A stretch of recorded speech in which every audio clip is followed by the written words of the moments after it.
शिव और सती का विवाह पौराणिक कथा। दक्ष प्रजापति की कई पुत्रियां थीं। सभी पुत्रियां गुणवती थीं। फिर भी दक्ष के मन में संतोष नहीं था।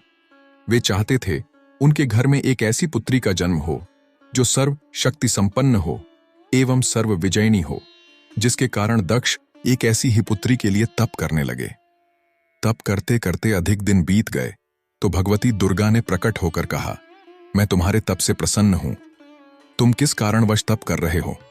दक्ष ने तप करने का कारण बताया तो मां बोली, मैं स्वयं पुत्री रूप में तुम्हारे यहां जन्म धारण करूंगी। मेरा नाम होगा सती। मैं सती के रूप में जन्म लेकर अपनी लीलाओं का विस्तार करूंगी।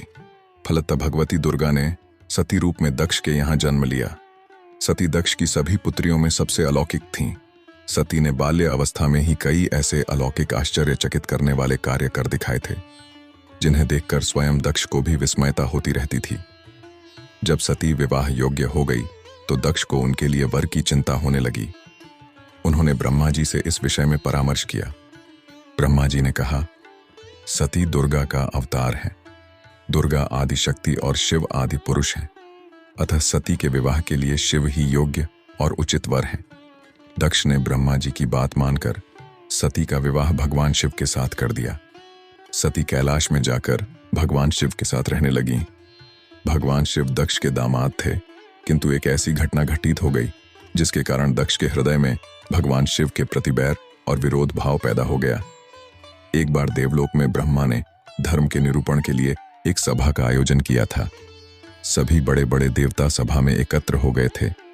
भगवान शिव भी इस सभा में बैठे थे। सभा मंडल में दक्ष का आगमन हुआ। दक्ष के आगमन पर सभी देवता उठकर खड़े हो गए, पर भगवान शिव खड़े नहीं हुए। उन्होंने दक्ष को प्रणाम भी नहीं किया। फलतः दक्ष ने अपमान का अनुभव किया। केवल यही नहीं, उनके हृदय में भगवान शिव के प्रति ईर्ष्या की आग जल उठी। वे उनसे बदला लेने के लिए समय और अवसर की प्रतीक्षा करने लगे। एक बार सती और शिव कैलाश पर्वत पर बैठे हुए परस्पर वार्तालाप कर रहे थे। उसी समय आकाश मार्ग से कई विमान कणखल की ओर जाते हुए दिखाई पड़े।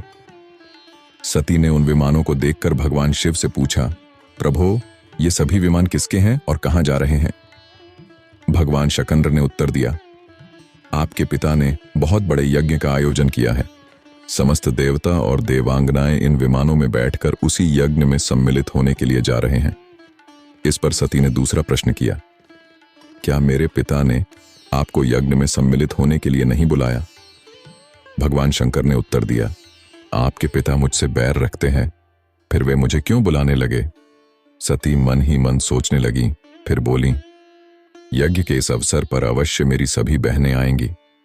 उनसे मिले हुए बहुत दिन हो गए। यदि आपकी अनुमति हो तो मैं भी अपने पिता के घर जाना चाहती हूं। यज्ञ में सम्मिलित हो लूंगी और बहनों से भी मिलने का सुअवसर मिलेगा। भगवान शिव ने उत्तर दिया, इस समय वहां जाना उचित नहीं होगा। आपके पिता मुझसे जलते हैं। हो सकता है वे आपका भी अपमान करें। बिना बुलाए किसी के घर जाना उचित नहीं होता है।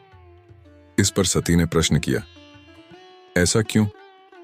भगवान शिव ने उत्तर दिया, विवाहिता लड़की को बिना बुलाए पिता के घर नहीं जाना चाहिए, क्योंकि विवाह हो जाने पर लड़की अपने पति की हो जाती है। पिता के घर से उसका संबंध टूट जाता है।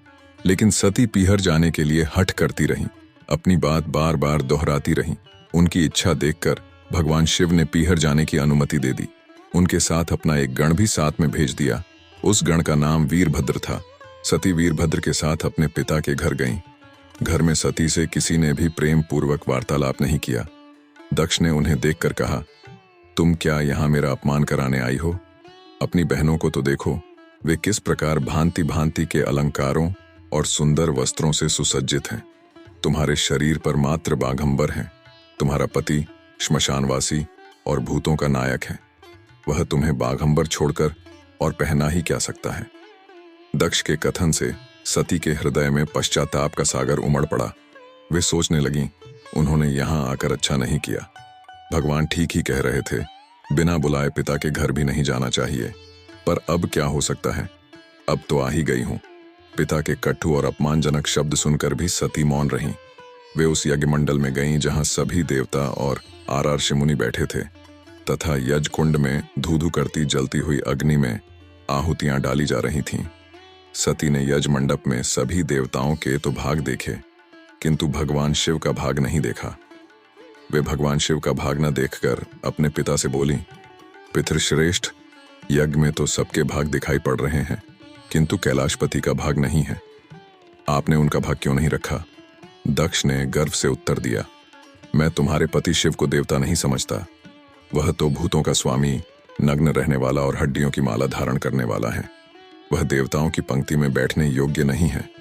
उसे कौन भाग देगा? सती के नेत्र लाल हो उठे, उनकी भौहें कुटिल हो गईं, उनका मुखमंडल प्रलय के सूर्य की भांति तेजोद्दीप्त हो उठा। उन्होंने पीड़ा से तिलमिलाते हुए कहा, ओह, मैं इन शब्दों को कैसे सुन रही हूं, मुझे धिक्कार है। देवताओं, तुम्हें भी धिक्कार है। तुम भी उन कैलाशपति के लिए इन शब्दों को कैसे सुन रहे हो जो मंगल के प्रतीक हैं और जो क्षण मात्र में संपूर्ण सृष्टि को नष्ट करने की शक्ति रखते हैं। वे मेरे स्वामी हैं। नारी के लिए उसका पति ही स्वर्ग होता है।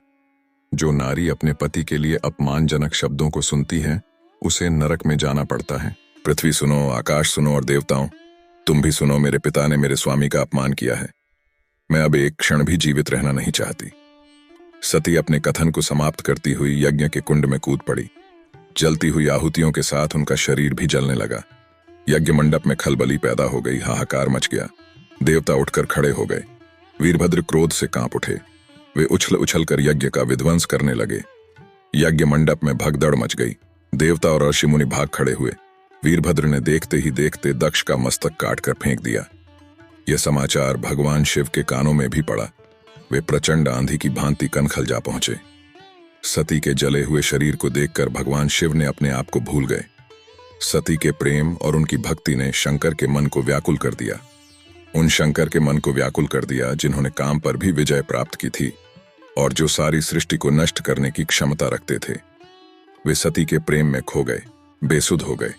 भगवान शिव ने उन्मत्त की भांति सती के जले हुए शरीर को कंधे पर रख लिया। वे सभी दिशाओं में भ्रमण करने लगे। शिव और सती के इस अलौकिक प्रेम को देखकर पृथ्वी रुक गई, हवा रुक गई, जल का प्रवाह ठहर गया और देवताओं की सांसें भी रुक गई।